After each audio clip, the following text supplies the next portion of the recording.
Good morning चार्टर्ड्स। तो हम लोग अभी सीए फाइनल का जीएसटी शुरू करने जा रहे हैं।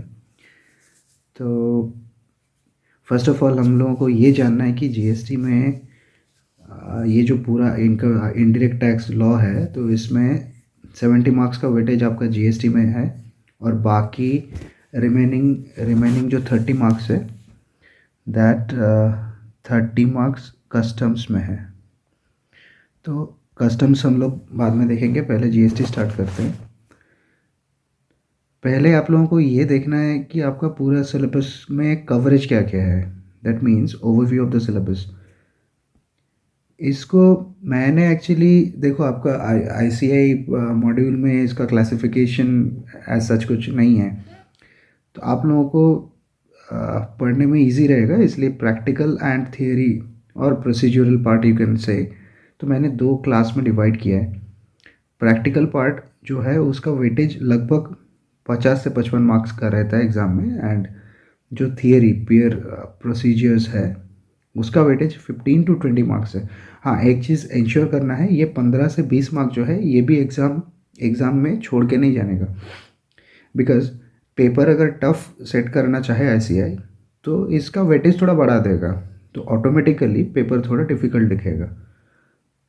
बहुत लोग एबीसी एनालिसिस बनाते हैं कि ये प्रोसीजरल पार्ट का बहुत सारा चैप्टर बोलते हैं कि सी कैटेगरी। ऐसा कुछ नहीं है, वो चैप्टर कभी ए कैटेगरी जैसे ट्रीट किया ना तो पेपर बहुत दिक्कत करेगा।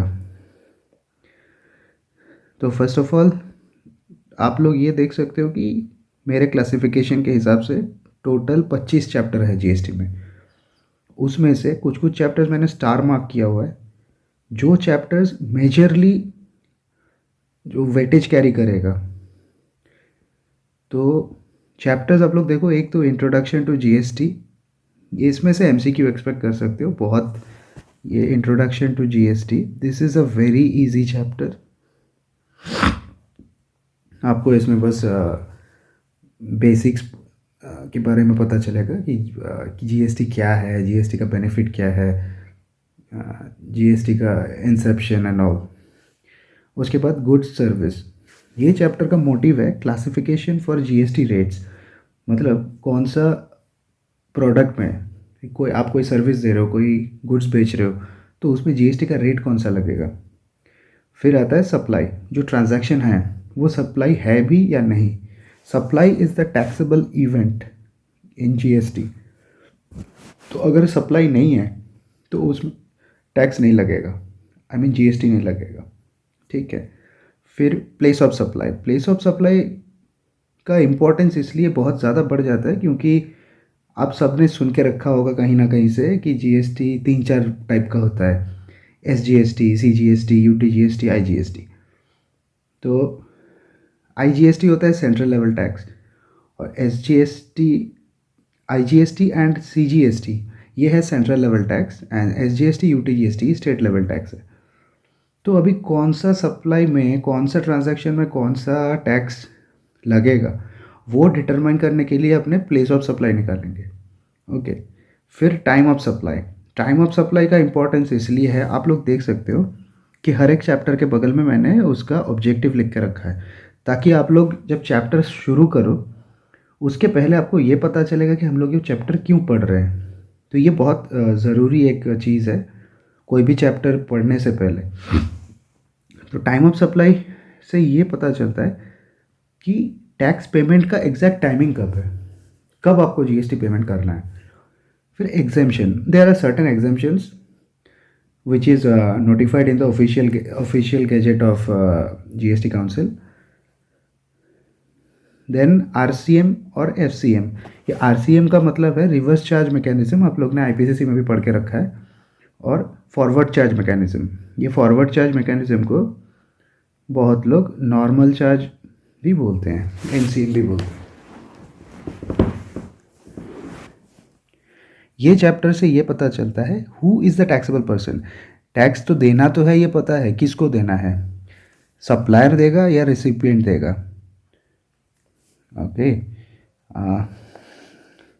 फिर जीएसटी का कंप्यूटेशन, तो हम लोग जो जीएसटी पेमेंट करेंगे उसका कंप्यूटेशन का कुछ रूल्स है।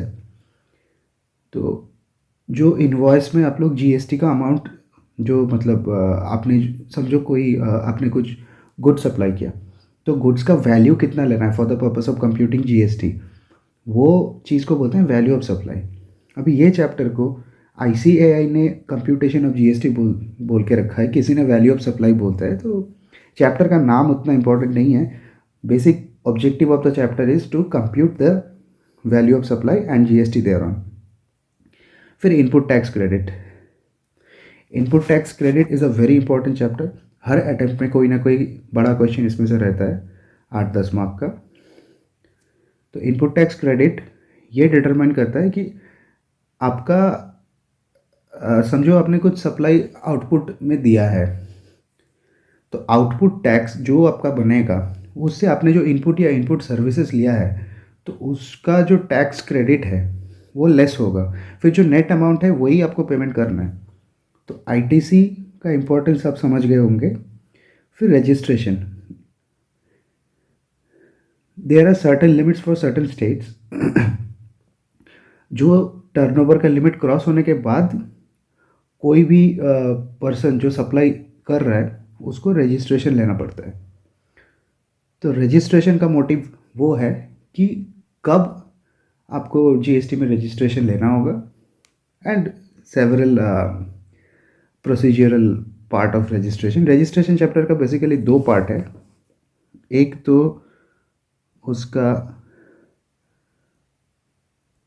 प्रैक्टिकल पार्ट, दूसरा रजिस्ट्रेशन प्रोसीजर्स। ये प्रोसीजर्स वाला पार्ट थियरी हो गया।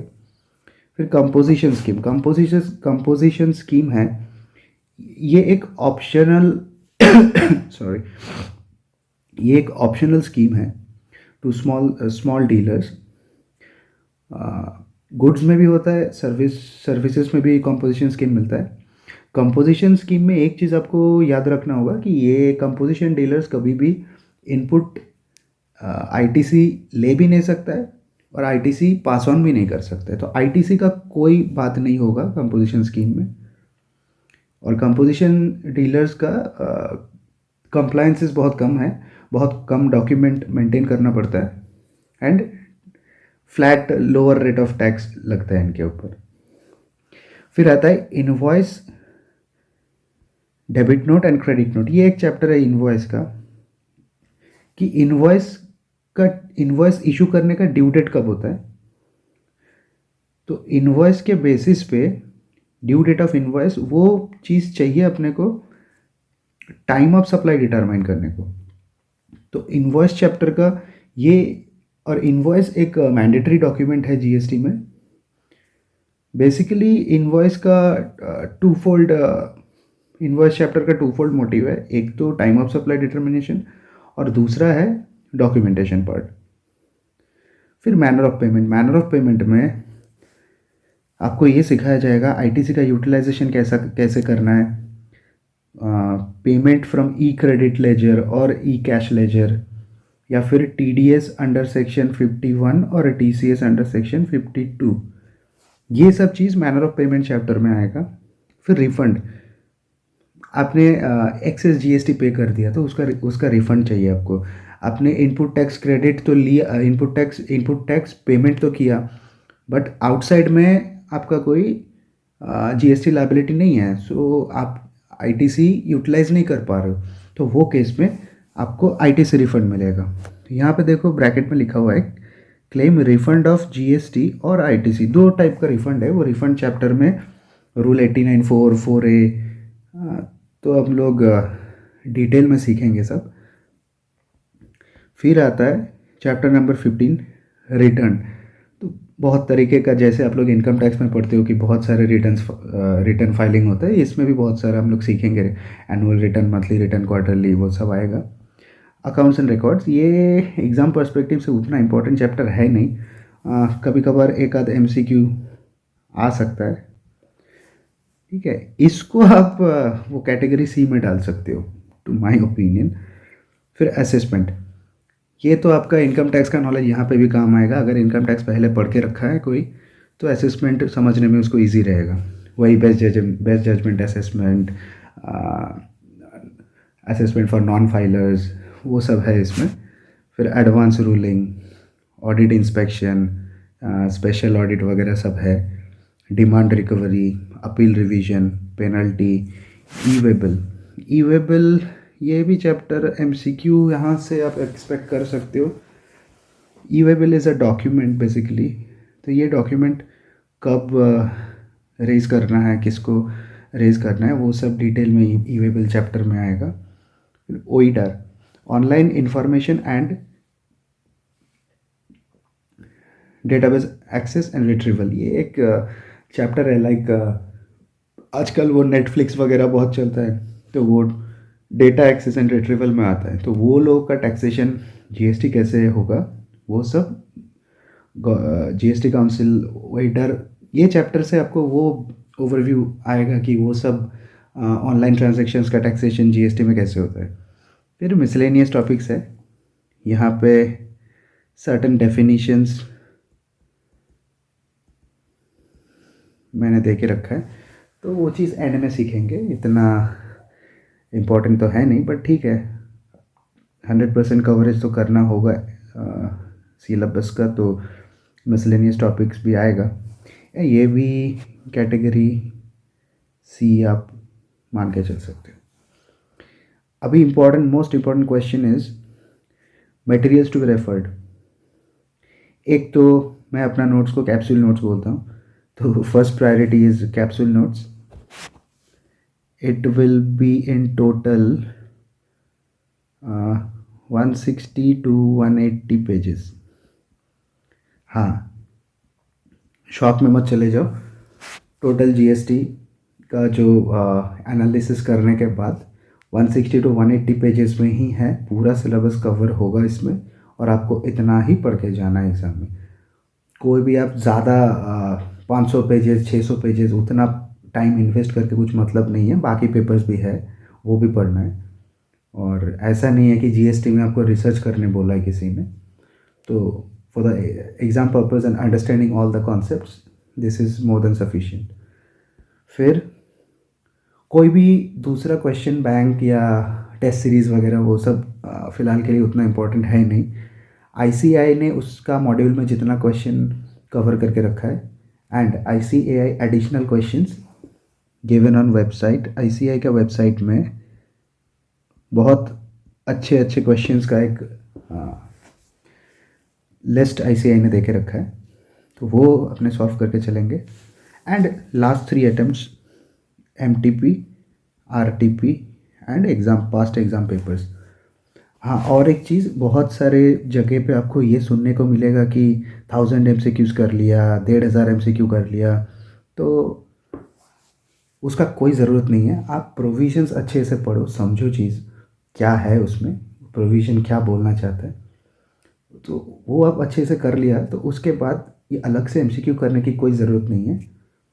एमसीक्यू का क्वेश्चन आंसर्स, हाँ कुछ एमसीक्यू हम लोग देखेंगे कि अपना कॉन्फिडेंस आ रहा है कि नहीं, एमसीक्यू हो पा रहा है कि नहीं।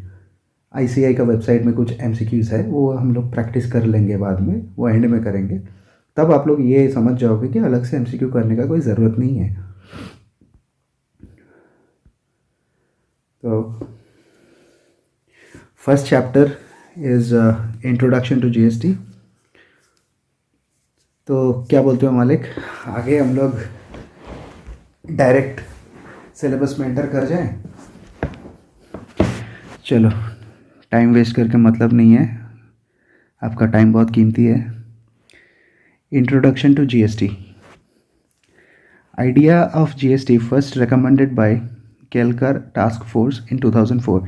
ये जो चीज़ है ये इतना तो रेलिवेंट है नहीं, बट हाँ एमसीक्यू में शायद कभी पूछ ले, तो आप लोग तब ये चीज़ लिख दोगे। Just go through it.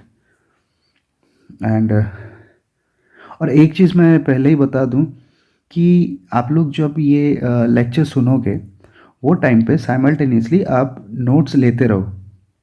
हाँ, बाद में ये नोट्स मैं अलग लिंक से वो शेयर कर दूंगा, बट फिर रह जाएगा वो, बल्क में आप इतना फिर कॉपी शायद कर नहीं पाओगे।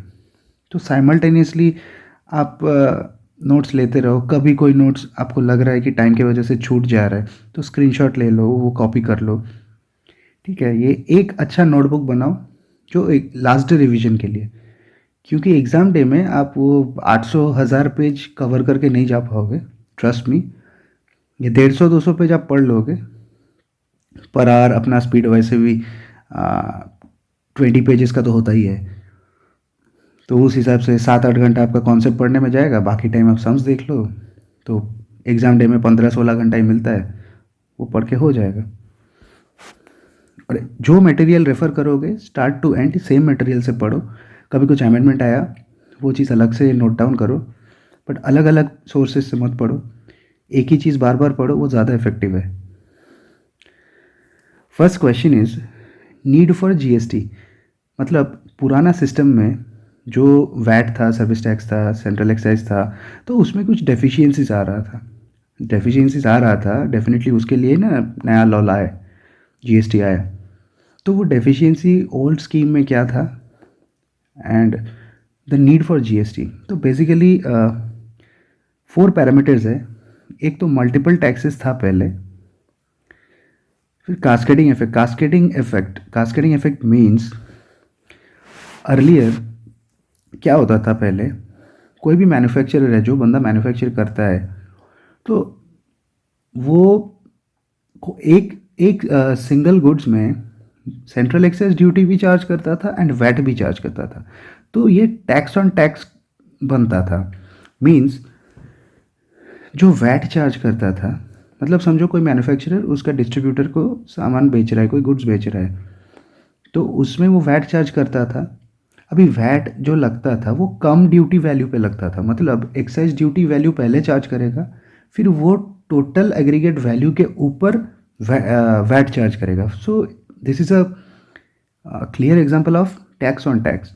Now in GST the cascading effect has been removed because ITC allow होता है हर लेवल पे। यहाँ पे मैंने ऐसे लिख के रखा है, ITC is allowed to be set off for output tax across the supply chain. मतलब सप्लाई चेन में ये सेंटेंस का क्या मीनिंग है? देखो, सप्लाई चेन आप लोग कॉस्ट पे पढ़ोगे SCMPE में। सप्लाई चेन में ये स्टार्ट होता है सप्लायर से, फिर मैन्युफैक्चरर, फिर डिस्ट्रीब्यूटर, फिर रिटेलर, फिर कंज्यूमर। तो ये सप्लाई चेन है। इसका सिर्फ रिटेलर मतलब जो एंड पॉइंट है कंज्यूमर को छोड़ के बाकी हर एक को आईटीसी मिलता है। तो वो आउटपुट में टैक्स पेमेंट कर रहा है, इनपुट टैक्स पे करता है, तो इनपुट टैक्स का आउटपुट से लेस होता है। तो इसका मतलब ये टैक्स ऑन टैक्स वाला जो सिनेरियो था वो जीएसटी में चला गया। तो this is a very important pillar of GST. फिर आता है डबल टैक्सेशन। पहले क्या होता था ना, कुछ कुछ सेक्टर में, जैसे सॉफ्टवेयर्स, रेस्टोरेंट, ये सॉफ्टवेयर्स, रेस्टोरेंट, ये सब में ना पहले मतलब गुड्स सर्विस दोनों का टैक्स रेट लगता था। मतलब एज अ गुड्स भी टैक्स हो रहा है, एज अ सर्विस भी टैक्स लग रहा है, तो ये डबल टैक्सेशन हो रहा था। अभी जीएसटी में ये लोग ने क्या किया, क्लियरली क्लासीफाई किया कि कौन सा गुड है, कौन सा सर्विस है, एंड अकॉर्डिंगली जो गुड्स है उस पर गुड्स वाला जीएसटी रेट लगाओ, जो सर्विस है उसमें सर्विस वाला जीएसटी रेट लगाओ। सो ये डबल टैक्सेशन वाला सिनेरियो भी कवर हो गया। फिर आप देखोगे पहले ना कोई नो यूनिफॉर्मिटी, ये और एक पैरामीटर है। पहले मल्टीपल टैक्सेस था, जैसे VAT, central excise, service tax, और वो सब टैक्स का मल्टीपल लेजिस्लेशन और एंड मल्टीपल कंप्लायंसेस, सबका अलग अलग डेट, सबका अलग अलग रिटर्न। तो ये बहुत टेडियस जॉब हो रहा था मैन्युफैक्चरर और बिजनेस पर्सनस के लिए। तो उसको रिड्यूस करने के लिए जीएसटी लाया गया। अभी जीएसटी में सिंगल टैक्सेबल इवेंट है एंड जीएसटी का टैक्सेबल इवेंट है सप्लाई। तो ये यूनिफॉर्मिटी जब आया उसका इम्पैक्ट मार्केट में बहुत अच्छा पड़ा। बेसिकली ये कॉमन मार्केट वाला 1 2 वाइडनिंग द टैक्स बेस, ये सब तो ठीक है। आप लोग याद इतना रखो, गिव्स अब अरे मैं भी यहाँ पे हाइलाइटर सिलेक्ट नहीं किया। तो give a boost to make in India initiative by providing a competitive market. ये एक आप याद रखना, ईज ऑफ डूइंग बिजनेस, ये भी चीज़ हुआ जीएसटी आने के बाद। एंड बिजनेसेस का लिक्विडिटी काफ़ी हद तक इम्प्रूव हुआ, बिकॉज कोई भी बंदा जो गुड्स में या सर्विस में डील करता है उसको इनपुट टैक्स क्रेडिट मिल जाता है, तो उसका फंड ज़्यादा टाइम के लिए ब्लॉक नहीं होता है वर्किंग कैपिटल साइकिल में। दिस इज़ बेसिकली आप लोग देखोगे ना, multiple taxes, cascading effect, double taxation and no uniformity, ये चार चीज़ को मैंने यहाँ से मल्टीपल टैक्सेस देखो। और हाँ, ये सब का जो मिटिगेशन है, जो प्रॉब्लम था उसको मिटिगेट किया गया। तो ये चैप्टर से एक ही अगर कोई डिस्क्रिप्टिव क्वेश्चन आएगा इसी में से आएगा, ये चीज़ आप अच्छे से पढ़ लो, इसको याद कर लो। और एक एमसीक्यू बन सकता है, after GST GST first came into force with effect from 1 July 2017, ये डेट बड़ा इंपॉर्टेंट है। फिर scope of GST, article number 246, ये आर्टिकल नंबर 246 ये बोलता है कि there are 5 petroleum products and tobacco and alcoholic liquor for human consumption. ये 3 टाइप का जो गुड्स है, ये this is outside the purview of GST, मतलब इस पर जीएसटी नहीं लगेगा। अभी 5 पेट्रोलियम प्रोडक्ट्स का जो ब्रेकअप है वो याद कर लो। एक तो है पेट्रोल, जिसको हम लोग मोटर स्पिरिट भी बोलते हैं, diesel, aviation turbine fuel, natural gas and petroleum crude. इस पे ओल्ड टैक्सेस ही लगता है, अभी भी जीएसटी नहीं लगेगा। And alcoholic liquor for human consumption, इसमें भी जीएसटी नहीं लगता है, ओल्ड टैक्सेस लगेगा। टोबैको में सेंट्रल एक्साइज एंड जीएसटी दोनों ही लगता है, ये एक एक्सेप्शन है, ये आप लोग याद कर लो। सेंट्रल एक्साइज ड्यूटी भी लगेगा, जीएसटी भी लगेगा, बिकॉज ये टोबैको वाला जो चीज़ है ना, ये कस्टम्स में वैल्यूएशन करके एक चैप्टर है, उसमें भी आपको इसका एप्लीकेशन मिलेगा। ठीक है, ये चीज़ नोट डाउन कर लो। एक्चुअली ये नोट बहुत कंसाइज है, तो इतना शॉर्ट में शायद ही आपको कहीं पे मिले, ऐसा बोल नहीं रहा हूँ कि नहीं मिलेगा, बट थोड़ा सा डिफ़िकल्ट है ये चैप्टर, नहीं तो 10-12 पेजेस में जाता है। जितना रेलिवेंट है उतना ही मैं पढ़ाऊँगा भी, उतना आप लोग पढ़ोगे भी। ज़्यादा पढ़ के कौन सा 30 मार्क कहाँ बनना है बोलो। फिर कॉन्स्टिट्यूशन ऑफ जीएसटी काउंसिल, ये आर्टिकल 279A में आता है। बेसिकली जो जीएसटी काउंसिल है ना, उसका फॉर्मेशन हुआ article number 279A of constitution, उसमें से आया। GST council is the apex body for GST purposes, all GST purposes. यहाँ पे एक चित्र बना हुआ है, इसको थोड़ा प्यार से समझ लेते हैं। पहले क्या होता है ना, जो टैक्स पेयर्स है, टैक्स पेयर्स का जो भी प्रॉब्लम्स आता है, like they want any reform in exemption, revision of tax rates, कुछ टैक्स रेट्स उनको ज़्यादा कम लग रहा है तो उसको चेंज करना रहेगा, कुछ कंप्लाइंसेस में इशू आ रहा है, तो वो लोग उन लोग कंपनीज़ का जो इंडस्ट्री का कंसोर्टियम है वहाँ पे जाते हैं। फिर वो कंसोर्टियम जीएसटी काउंसिल के पास आते हैं, काउंसिल को अप्रोच करके बोलते हैं कि ये चीज़ में उनको रिफॉर्म चाहिए। फिर उसके बाद जीएसटी काउंसिल का जो मतलब वहाँ पे जो मेंबर्स है, तो वो लोग वो प्रपोज़ल को पास करते हैं, लाइक वोटिंग होता है, वोटिंग के ज़रिए होता है वो प्रपोज़ल। फिर प्रपोज़ल पास होने के बाद पार्लियामेंट आपको पता है कि सेंट्रल लेवल का होता है and state legislation state level का होता है। तो पार्लियामेंट और स्टेट असेंबली में वो एक्ट बनता है। फिर वो एक्ट जो बनेगा और जो भी अमेंडमेंट्स आएगा, वो फिर टैक्स पेयर को ऐसे कंप्लाई करना होगा। तो ये पूरा साइकिल है जीएसटी का। अभी ये जानना इम्पोर्टेंट है, ये जीएसटी काउंसिल में मेंबर्स कौन कौन होते हैं। एक तो यूनियन फाइनेंस मिनिस्टर, लाइक अभी निर्मला सीतारामन जी है, तो ये हो गया एक मेंबर। और 31 स्टेट्स के लिए 31 स्टेट फाइनेंशियल मिनिस्टर्स। अभी आप लोग सोचोगे यूनियन टेरिटरी वाले किधर गए, तो यूनियन टेरिटरी तो फाइनेंशियल मिनिस्टर मतलब फाइनेंस मिनिस्टर के दायरे में ही आ गया ना, बिकॉज वो भी तो सेंट्रल गवर्नमेंट है, ये भी सेंट्रल है, तो सेंट्रल सेंट्रल तो एक ही होगा ना। तो ये हो गया मेंबर कंपोजिशन ऑफ काउंसिल। फिर council has floated a section 8 company GSTN. GSTN का पूरा है goods and service tax network. तो ये कंपनी एक बनाया हुआ है to monitor all GST things. जो ये देखो, जो जीएसटी काउंसिल में ना कोई भी अगर प्रपोजल पास करना रहेगा तो उसका एक स्टैंडर्ड वेटेड एवरेज मेथड है। ये method of passing a resolution in the council. तो सेंट्रल गवर्नमेंट का एक वोट होता है, स्टेट गवर्नमेंट का 31 वोट्स होते हैं। सेंट्रल गवर्नमेंट का वोट का टोटल वेट है 1/3 एंड स्टेट गवर्नमेंट का टोटल वेटेज है 2/3।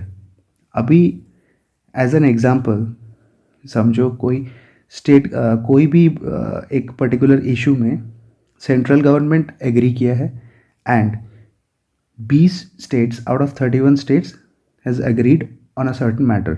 अभी वो केस में ये रेजोल्यूशन, और हाँ और एक चीज़, रेजोल्यूशन तभी पास होता है if the weighted percentage is greater than और इक्वल टू 75%। अभी इस पे हम लोग पहुँचेंगे कैसे। तो सेंट्रल गवर्नमेंट ने एग्री किया है, तो 1/1 into 100 into 1/3 plus 20/31 into 100 into 2/3। तो ये कैलकुलेट करोगे ना आप, तो ये कैलकुलेट करने से just a second, I need my कैलसी।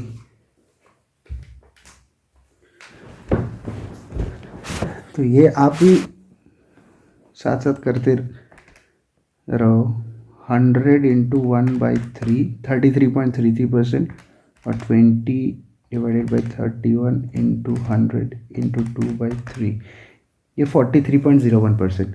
अभी इसको आप टोटल करोगे ना, 43.01 प्लस 33.33 दिस कम्स टू 76.34%। तो रेजोल्यूशन पास करने के लिए चाहिए 75%, आ रहा है 76%, तो रेजोल्यूशन पास हो जाएगा। तो अभी जो फ्लो में हम लोग चल रहे थे, पहले जीएसटी काउंसिल, उस पर union minister state finance minister रहेंगे। फिर काउंसिल ने एक कंपनी फ्लोट किया GSTN, goods and service tax network. Goods and service tax network ने एक कॉमन पोर्टल बनाया www.gst.gov.in।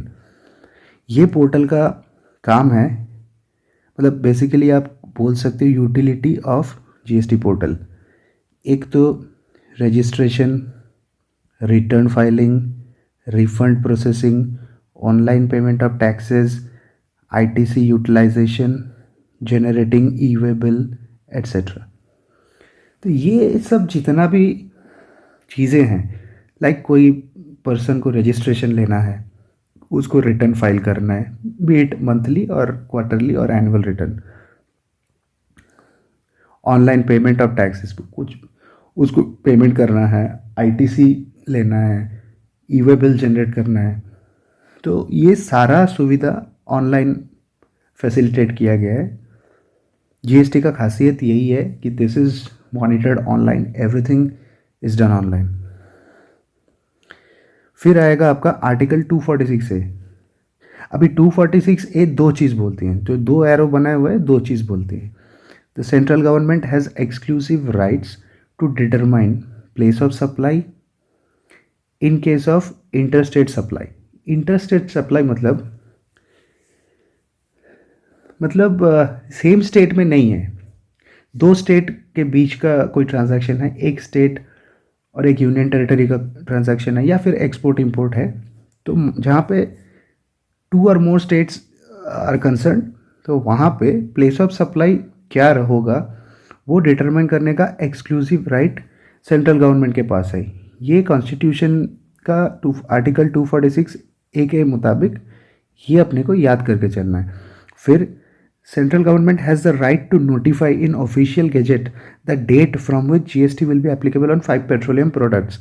अभी तक कोई डेट नोटिफाई नहीं किया गया है, तो शायद कभी करेंगे, तो वो पावर ये लोग आर्टिकल 246 ए में डाल दिया है कि कभी भी ये 5 पेट्रोलियम प्रोडक्ट पे जीएसटी आ सकता है and central government has the exclusive right to notify that in their official gazette. तो ये बहुत बड़ा ही मतलब प्यारा सा चैप्टर है, छोटू सा चैप्टर था। तो I hope you enjoyed it through out.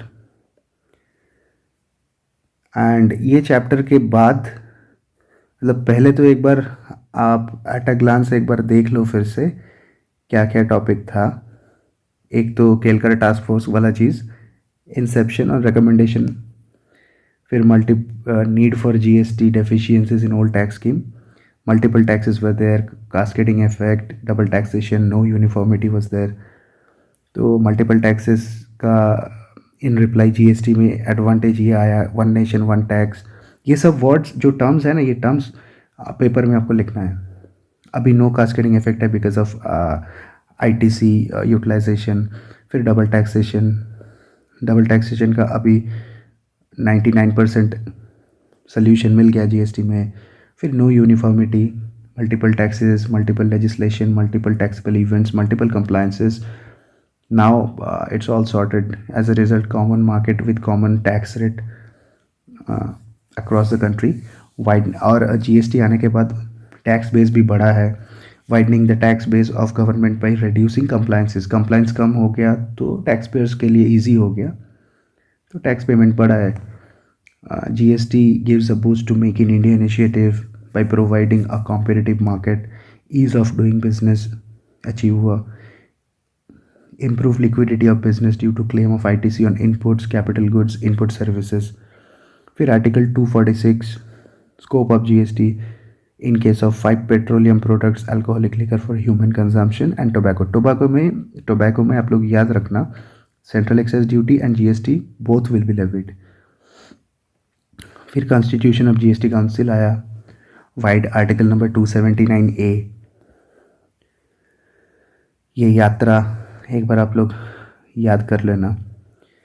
पहले टैक्स पेयर्स, उनका प्रॉब्लम इंडस्ट्री, फिर इंडस्ट्री से जीएसटी काउंसिल, काउंसिल में प्रपोजल पास होगा, वो पार्लियामेंट स्टेट लेजिस्लेशन में जाएगा, फिर एक्ट बनता है और एक्ट का अमेंडमेंट जो भी है, फिर टैक्स पेयर उसको कंप्लाई करके चलेगा। Union finance minister, state finance minister, composition of the GST council. फिर काउंसिल ने कंपनी फ्लोट किया, goods and service tax network. अभी उसके अंडर कॉमन पोर्टल बनाया गया www.gst.gov.in। उसका काम ये फैसिलिटेट करना है कि registration, return filing, refund, online payment of taxes, ITC utilization, generating e way bill. फिर प्रपोजल पास कैसे होता है, सेंट्रल गवर्नमेंट का 1 वोट, स्टेट गवर्नमेंट का 31 वोट्स, सेंट्रल गवर्नमेंट का वेट है 1/3, एसजी का वेट है 2/3। फिर सेंट्रल गवर्नमेंट एग्री 20। ये एग्जांपल था बेसिकली कि कोई भी मुद्दे पे सेंट्रल गवर्नमेंट ने एग्री किया और 20 आउट ऑफ 31 स्टेट ने वो मैटर पे एग्री किया, तो उसका परसेंटेज कैसे कैलकुलेट किया जाएगा। फिर आर्टिकल 246 आया, place of supply in case of interstate supply, ये डिटरमाइन करने का एक्सक्लूसिव राइट्स सीजी के पास है। फिर central government has the right to notify in official gazette the date from which GST will be applicable on 5 petroleum products. अभी 5 petroleum products क्या क्या था वो भी एक बार याद कर लो, पूछ ही सकते हैं। पेट्रोल और motor spirit, diesel, aviation turbine fuel, इसको एटीएफ बोलते हैं, नेचुरल गैस, पेट्रोलियम क्रूड, ये सब जीएसटी से बाहर है। तो बेसिकली आपका एक शॉर्ट रिकैप भी करा दिया। ये चैप्टर आप लोग कभी भी रिवीजन करोगे ना, मैक्स टू मैक्स 10 मिनट में हो जाना चाहिए। इसके बाद इसका रिलेटेड कोई भी क्वेश्चंस रहेगा इंस्टीट्यूट के मटेरियल में, वो मैं डेफिनेटली करा दूंगा। एज सच कोई ज़रूरत तो इसका क्वेश्चन आंसर का है नहीं। क्वेश्चन आंसर हम लोग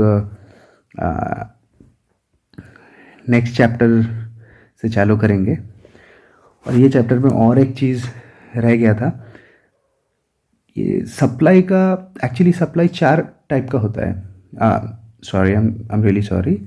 सप्लाई बेसिकली 2 टाइप का होता है, एक इंट्रास्टेट सप्लाई और इंटरस्टेट। ये सब चीज़ बेसिकली बाद में भी आएगा, बहुत डिटेल में आएगा। अभी बस एक फ्लेवर दे के चल रहा हूँ कि हाँ, आप लोगों को लगेगा कि नहीं नहीं हमको पता है, ये चीज़ हमने पढ़ा है। तो इंट्रास्टेट सप्लाई वो होता है basically with in the same state हो रहा है, और इंटरस्टेट मतलब 2 स्टेट्स आर कंसर्न्ड। तो कोई भी केस में अगर इंट्रास्टेट सप्लाई आ रहा है, तो वो इंट्रास्टेट सप्लाई में CGST act 2017 will govern the intrastate supply, और SGST UTGST act 2017। CGST act में टैक्स पेयर सेंट्रल गवर्नमेंट को टैक्स पे करेगा। SGST और UTGST में टैक्स पेयर स्टेट और यूनियन टेरिटरी को टैक्स पे करेगा। अभी जो इंटरस्टेट वाला साइड है, उसमें आप लोग आ जाओ। Exclusive law making power with central government wide article 246A of Indian constitution, ये पहले ही आपको वहाँ पे नोट्स देके रखा है। तो ये इंटरस्टेट के केस में IGST act will come into picture. Tax payer will pay the tax to central government. अभी सेंट्रल गवर्नमेंट क्या करेगा, 50% अपने पास रिटेन करेगा, और 50% स्ट्रेट अवे जो स्टेट में सप्लाई का कंजम्पशन हो रहा है, वो स्टेट को स्ट्रेट अवे अपफ्रंट पेमेंट कर देगा 50%। बाकी का जो 50% है, जो CG ने रिटेन करके रखा है, that goes to consolidated fund of India. अभी उसका 42% ये लोग बाद में स्टेट्स को रूटिंग करेंगे। मतलब आप लोग ने ये सुना है कि कोई स्टेट में बाढ़ आ गया, फ्लड आ गया, वो केस में भी तो फंड का डिसबर्समेंट होता है ना स्टेट्स में। तो सेंट्रल गवर्नमेंट कोई ना कोई डेवलपमेंट या फिर रोड्स बनाएगा, वो सब चीज़ में स्टेट्स में ही बांटेगा वो 42%। तो ये वाला परसेंटेज एक बार आप लोग याद कर लेना कि 50% रिटेन करेगा, 50% दे देगा, और वो जो रिटेन किया हुआ 50% है, उसका 42% फिर से स्टेट्स में बाद में बढ़ जाएगा। फिर एडमिनिस्ट्रेशन ऑफ GST, ये तो ठीक है, उतना इम्पोर्टेंट है नहीं, एक बार बस देख लो। Officers of CGST, SGST, IGST can exchange powers both internally और एक्सटर्नली। अभी इसका मतलब क्या है, कोई भी CGST, SGST या IGST ऑफिसर है, वो लोग अपने बीच में पावर एक्सचेंज कर सकते हैं। मतलब CGST ऑफिसर IGST का काम कर सकता है, IGST ऑफिसर CGST वाले का काम कर सकता है, like that. And IGST officer जो है ना, वो तीनों का ही काम कर सकते हैं। CGST, SGST, UTGST, वो सबका काम कर सकता है। जो IGST ऑफिसर है वो CGST, SGST, UTGST तीनों का ही काम कर सकता है। फिर ये देखो, ACDC मतलब असिस्टेंट कमिश्नर, डिप्टी कमिश्नर। तो any recruitment of an AC, DC and above rank officer, ये CBIC जो बोर्ड है, इनडायरेक्ट टैक्स लॉ का जो बोर्ड बना हुआ है, वो CBIC अपॉइंट करेगा। And below the rank of ACDC officer, these officers will be appointed by senior officers। तो ये केस में CBIC delegates power to such officers, मतलब ये जो सीनियर ऑफिसर्स है, इनको ये पावर डेलीगेट किया जाता है कि आपका जो सबऑर्डिनेट्स है उनको रिक्रूट करो। सिंपल है। तो अर्लियर क्या होता था, एक्साइज और वैट ऑफिसर्स जो पुराने लॉ में थे, उनको थोड़ी ना रिटायर कर देंगे GST आ गया तो। वो ऑफिसर्स तो रहेंगे ही ना गवर्नमेंट में 60 ईयर्स तक। तो अभी वो ऑफिसर अभी क्या करेंगे, अभी आराम तो वो कर नहीं सकते, उनको तो काम तो देना पड़ेगा। तो GST जो आया, तो CGST, SGST मतलब पहले जो एक्साइज ऑफिसर्स थे वो सेंट्रल जीएसटी ऑफिसर्स बन गए, जो वैट वैट ऑफिसर थे स्टेट लेवल वाले, वो अभी सीजीएसटी यूटी जीएसटी ऑफिसर्स बन गए। समझे आप? हाँ, तो ये हो गया आपका इंट्रोडक्शन टू जीएसटी वाला चैप्टर। ये वाज सो इजी। यहाँ पे थोड़ा अपना एडवर्टाइजमेंट करके रखा है, आप भी चाहे तो एक बार नंबर नोट कर लो। कोई भी फ्यूचर में क्वेरी वेरी आया तो 6290030610 is my mobile number and email ID KAUSTAVPAHARI@gmail.com, ये ईमेल आईडी है। कुछ भी क्वेरीज होगा, आपको फुल फ्लेज क्लास लेना रहेगा तो वो सब चीज़ डेफिनेटली यूट्यूब में नहीं मिलेगा। एंड तो टेलीग्राम ग्रुप में भी क्वेरी रिजॉल्व हो जाएगा। तो बेसिकली आज का सेशन थोड़ा छोटा ही रखते हैं, नहीं तो पहले ही दिन आप लोगों को लगेगा कि बहुत हैवी जा रहा है। तो फर्स्ट चैप्टर तो हो गया अपना, इंट्रोडक्शन टू जीएसटी वाला। डेफिनेटली आप लोग इसका 2 4 5 जो भी क्वेश्चंस मिलेगा एक बार ट्राई करना। नेक्स्ट डे सेशन शुरू करने से पहले मैं डेफिनेटली उसका डिस्कशन एक बार कर लूँगा आईसीआई का वेबसाइट से। जो भी रेलिवेंट क्वेश्चंस रहेगा I will discuss. So signing off for today. मज़े में रहो, अच्छे से पढ़ो, take good care, that's it.